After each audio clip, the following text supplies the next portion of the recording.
अस्सलाम वालेकुम, मैं हूं साजिद अली। आप देख रहे हैं यूट्यूब चैनल ख्वाबों की ताबीर। वीडियो में आगे बढ़ने से पहले अगर आपने अभी तक हमारे चैनल को सब्सक्राइब नहीं किया तो सब्सक्राइब कर लीजिए और बेल के आइकन को प्रेस करने के बाद ऑल को भी ज़रूर प्रेस कर लें ताकि जब भी कोई न्यू वीडियो अपलोड हो तो उसका नोटिफिकेशन आप तक पहुँच सके।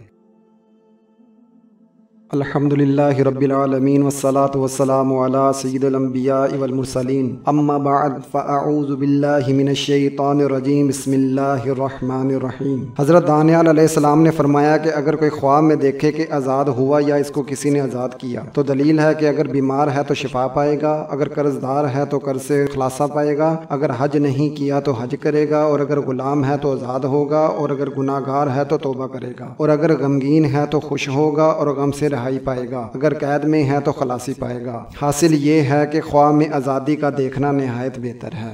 इसी तरह की वीडियो देखने के लिए चैनल ज़रूर सब्सक्राइब करें और बेल के आइकन को प्रेस करने के बाद ऑल को ज़रूर प्रेस करें, जिससे आपको हमारी हर आने वाली न्यू वीडियो का नोटिफिकेशन मिलता रहेगा। और वीडियो को शेयर करना मत भूलिएगा, क्योंकि अच्छी बात फैलाना सदका जारिया है। तो देखते रहिए यूट्यूब चैनल ख्वाबों की ताबीर।